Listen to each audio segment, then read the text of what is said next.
आज अपन भूगोल में पार्ट 2 में आगे पढ़ेंगे मृदा के बारे में। मृदा किसे कहते हैं? मिट्टी को। कल अपन ने पढ़ा था भूमि क्या होती है, हम भूमि का उपयोग कैसे करते हैं और भूमि संसाधनों को बचाने उनको हम कैसे बचा सकते हैं। अब हम पढ़ेंगे मृदा के बारे में।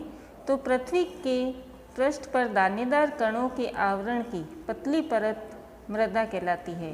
जिस जमीन पर हम रहते हैं उस जमीन पर छोटे छोटे दानेदार कण होते हैं जिसे हम मिट्टी कहते हैं, और उस मृदा की परत दानेदार कणों की पतली परत होती है जिसे हम मृदा कहते हैं या मिट्टी कहते हैं। यह भूमि से निकटता से जुड़ी हुई होती है और यह जमीन से जुड़ी हुई होती है। जुड़ी हुई मतलब जमीन के ऊपर मिट्टी होती है। स्थल रूप मृदा के प्रकार को निर्धारित करते हैं और जैसी जमीन होती है उसी के आधार पर मिट्टी होती है। मृदा का निर्माण चट्टानों से प्राप्त खनिजों और जैव पदार्थ तथा भूमि पर पाए जाने वाले खनिजों से होता है। तो मिट्टी का निर्माण किससे होता है? चट्टानों से प्राप्त खनिज। जब चट्टानें टूटती है तो वे छोटे छोटे कणों में बट जाती है, तो उससे बनती है जैव पदार्थ पेड़ पौधों से और भूमि पर पाए जाने वाले खनिजों से इसका निर्माण होता है। यह अपक्षय की प्रक्रिया के माध्यम से बनती है और यह सारा मिट्टी चट्टानों के, खनिजों के, इन सब के टूटने से बनती है।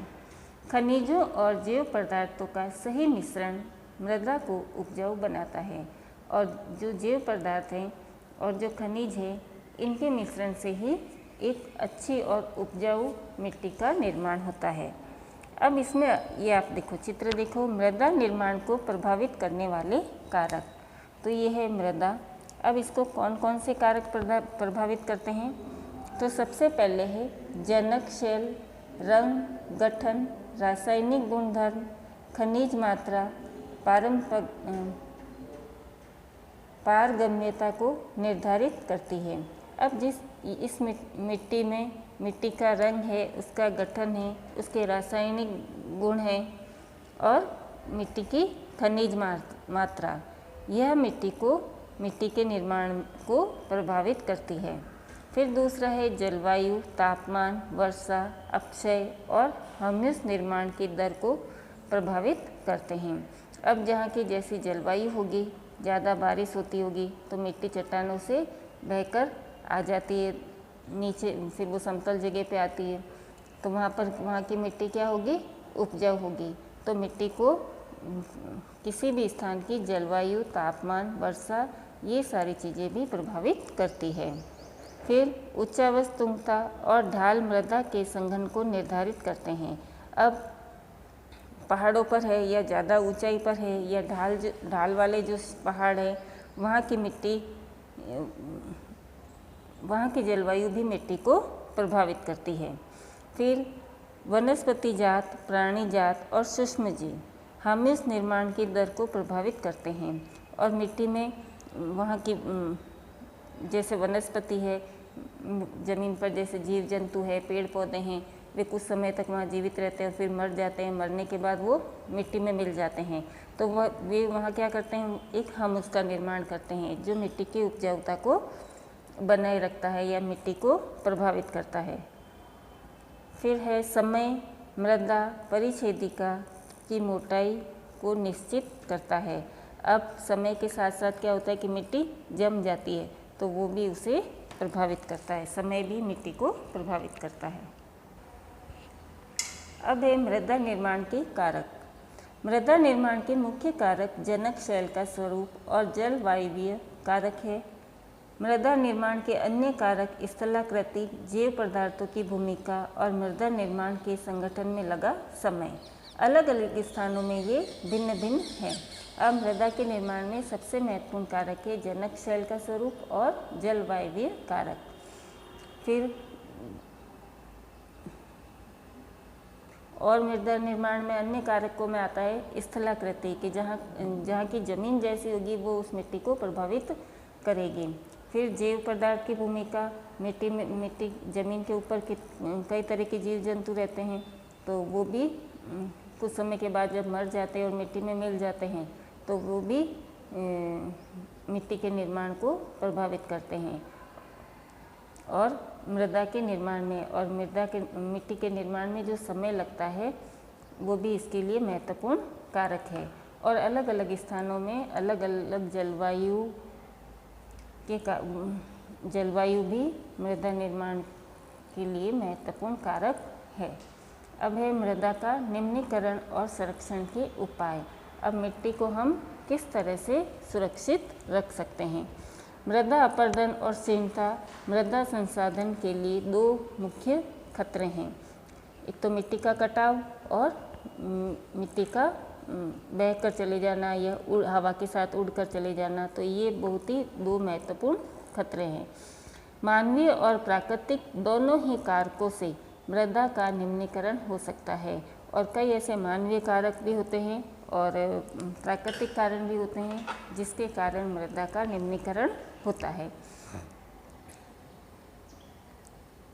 मृदा के निम्नीकरण में सहायक कारक वनोन्मूलन, ज़्यादा से ज़्यादा लोग पेड़ों की कटाई कर रहे हैं, अतिचारण, पशुओं का ज़्यादा चराना, रासायनिक उर्वरक और कीटनाशकों का अत्यधिक उपयोग, इनका रासायनिक कीटनाशकों का इनका उपयोग करने से भी मिट्टी की जो उपजाऊता है वो समाप्त हो जाती है। वर्षा दोहन, जब ज़्यादा बारिश होती है तो वो अपने साथ मिट्टी को बहाकर ले जाती है। भूस्खलन और बाढ़, अब लोग मनुष्य अपने फ़ायदे के लिए खुदाई करते हैं, खाने खोदते हैं, तो उससे भी मिट्टी का अपक्षय होता है। मृदा संरक्षण की कुछ विधियाँ निम्न प्रकार है। अब हम मिट्टी को किस तरह सुरक्षित कर सकते हैं, किस तरह इसका संरक्षण कर सकते हैं, तो सबसे पहले है मल्च बनाना। ये क्या होता है, पौधों के बीच अनावरित भूमि जैव पदार्थ जैसे प्रवाल से ढक दी जाती है। जैसे एक पेड़ उगाया और उस पेड़ के आसपास उस पौधे में हम पानी देंगे, लेकिन उसके आसपास का जो जगह है उस जगह को हम क्या करेंगे, घास फूस से और ढक देंगे। और जब हम उसमें पानी डालेंगे तो पानी जब पौधे में चला जाएगा, लेकिन जो नमी है वो बनी रहेगी क्योंकि हमने ऊपर से उसको पेड़ पत्तों से और ढक के रख दिया। तो इससे मृदा की आर्द्रता रुक सकती है और कम पानी में भी वो पौधा उग जाएगा। फिर है वेदिका फार्म। चौड़े समतल सोपान अथवा वेदिका तीव्र ढालों पर बनाए जाते हैं। वेदिका फार्म कहाँ बनाए जाते हैं, जो पहाड़ों पर या इस तरीके से, ये देखो चित्र में दिया हुआ है ना, ये इस तरीके से लगाया जाता है ताकि सपाट सतह फसल उगाने के लिए उपलब्ध हो। और जो जैसे पहले पौधे उगा दिए, फिर एक छोटी सी खाई बना दी, फिर पौधे उगाए, फिर खाई बनाई, इस तरीके से ढाल पर ये पौधे उगाए जाते हैं ताकि जब बारिश होती है तो वो मिट्टी बहकर उन खड्डों में जमा हो जाती है। तो इस तरीके से हम मिट्टी को, मृदा को सुरक्षित रख सकते हैं। इनमें पृष्ठीय प्रवाह और मृदा अपरदन कम होता है और इससे मिट्टी का अपरदन कम होता है। मिट्टी बहकर नहीं जाती है, वो वहीं इकट्ठी हो जाती है। अब है समोच्च रेखीय जुताई। एक पहाड़ी ढाल पर समोच्च रेखाओं के समांतर जुताई ढाल से नीचे बहते जल के लिए एक प्राकृतिक अवरोध का निर्माण करती है। ये भी इसी तरीके से बनाए जाते हैं। ये बीच में खाया, यहाँ पौधे हैं, फिर यहाँ पर खाई है, तो वो क्या है ना, जब बारिश आती है तो उन खाइयों में वो मिट्टी रुक जाती है और मिट्टी का संरक्षण किया जा सकता है। अब है रक्षक मेखलाएं। तटीय प्रदेशों और शुष्क प्रदेशों में पवन गति रोकने के लिए जो तटीय प्रदेश हैं और जो शुष्क जैसे मरुस्थल वगैरह है वहाँ पर है, और वहाँ पर क्या किया जाता है कि एक ही कतार में बहुत सारे पौधे लगा दिए जाते हैं। जैसे ये खेत है, इस खेत के चारों ओर पेड़ ही पेड़ लगा दिए जाते हैं ताकि जब तेज़ हवा चलती है, पवन चलती है, तो वो क्या है ना, मिट्टी ये सारे पेड़ उस मिट्टी को रोक लेते हैं। वृक्ष कतारों में लगाए जाते हैं ताकि मृदा आवरण को बचाया जा सके, ताकि वह हवा के साथ मिट्टी उड़कर नहीं जा सके। अब है समोच्च रेखीय रोधिकाएँ। समोच्च रेखाओं पर रोधिकाएँ बनाने के लिए पत्थरों, घास, मृदा का उपयोग किया जाता है। रोधिकाओं के सामने जल एकत्रित करने के लिए खाइयाँ बनाई जाती है। ये भी इसी तरह से किया जाता है जैसा वेदिका फार्म और समोच्च रेखीय में किया जाता है। अब है चट्टान बांध। यह जल के प्रवाह को कम करने के लिए बनाए जाते हैं। यह नालियों की रक्षा करते हैं और मृदा क्षति को रोकते हैं। पहाड़, जैसे पहाड़ है, अब इन पहाड़ों पर क्या किया जाता है कि थोड़े